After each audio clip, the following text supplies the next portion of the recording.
दिन सुख विलास और धूमधाम के साथ रहता था।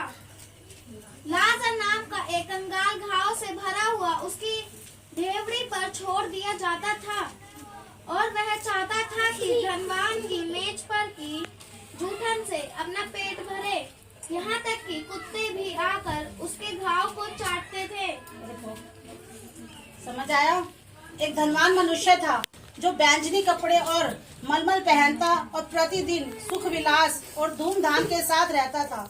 लाजर नाम का एक कंगाल घावों से भरा हुआ उसकी देवड़ी पर छोड़ दिया जाता था और वह चाहता था कि धनवान की मेज पर की झूठन से अपना पेट भरे। यहाँ तक कि कुत्ते भी आकर उसके घावों को चाटते थे। शैतान अपना काम कर रहा है। वो इतना धनवान था। हम जब इतना धनवान होता है, क्या होता है हमारे घर, जब वो धनवान है उसके घर में कितना कुछ बना होगा खाने के लिए। क्या अगर कोई हमारे घर के बाहर बैठे थे, हम उसको थोड़ा खाने को नहीं दे सकते? लेकिन वो बेचारा फिर भी सोचता था कि मुझे अगर उसकी झूठन मिल जाए तो मैं वो भी खा लूंगा, क्योंकि उसने अपना पेट भरना होता था। ऐसा हुआ कि वह कंगाल मर गया।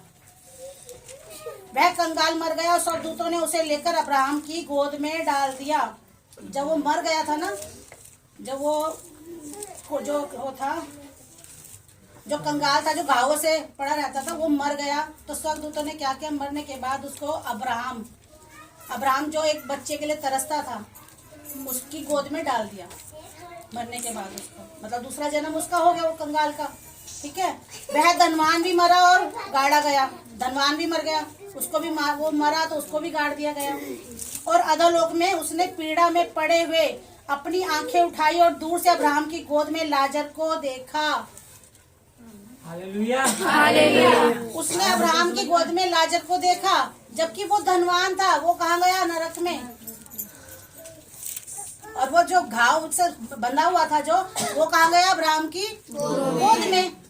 तब उसने पुकार कर कहा, हे पिता अब्राहम, मुझ पर दया करके लाजर को भेज दे, ताकि वह अपनी उंगली का सिरा पानी में भिगोकर मेरी जीभ को ठंडी करे, क्योंकि मैं इस ज्वाला में तड़प रहा हूँ।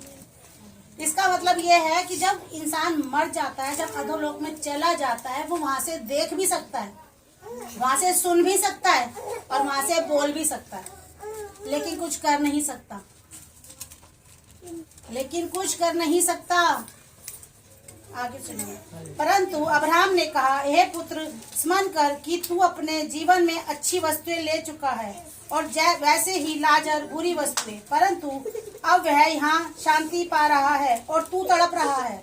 इन सब बातों को छोड़ हमारे और तुम्हारे बीच एक भारी गड्ढा ठहरा गया है कि जो यहाँ से उस पार तुम्हारे पास जाना चाहे वे ना जा सके और ना कोई वहाँ से इस पार हमारे पास आ सके। उसने कहा, तो हे पिता, मैं तुझसे विनती करता हूँ कि तू उसे मेरे पिता के घर भेज दे, क्योंकि मेरे 5 भाई हैं। वह उनके सामने इन बातों की गवाही दे, ऐसा ना हो कि वे भी उसी पीड़ा के स्थान में आ जाएं। उसको अधोलोक में पड़े पड़े अपने घर परिवार की चिंता हो रही थी। क्यों चिंता हो रही थी? कि जो काम मैं करके आया हूँ ना, मेरे घर वाले भी वही सब करते हैं। मैं यहाँ आ गया, वो तो बच जाए, लेकिन वहां जाके वो कुछ नहीं कर सकता था। लेकिन वो कितना तड़प रहा था। एक तो वो अपनी अग्नि में तड़प रहा था, क्योंकि उसने जो पाप करा उसमें तड़प रहा था वो, और दूसरा ये तड़प रहा था कि अभी भी उसको अपने रिश्तेदारों की ही लग रही थी वहां पड़े हुए। अपनी तो उसको तब भी वो नहीं हो रही थी। वहां सब कुछ हो सकता है, जाके कोई करेक्शन नहीं हो सकता, कोई सही ठीक नहीं कर सकते। आप इस पे लिख सकते हो, उसको रबड़ से साफ कर सकते हो, वहां कोई सफाई नहीं होगी। वहां जाने के बाद कुछ नहीं हो सकता। अभी भी समय है। प्रभु चीख चीख के हमको वचनों से कह रहा है, अभी भी सुधर जाओ, अभी भी सुन लो। इतना तो सब जानते हैं कि वो हमसे कितना प्यार करता है। उसने हमारे लिए अपने इकलौते पुत्र को दे दिया। क्या हम अपना बेटा, अपना बच्ची किसी को दे देंगे? हम तो जाने भी नहीं देंगे किसी के घर, कुछ करना दे। उसने तो सूली पे चढ़ा दिया अपना बेटा हमारे लिए।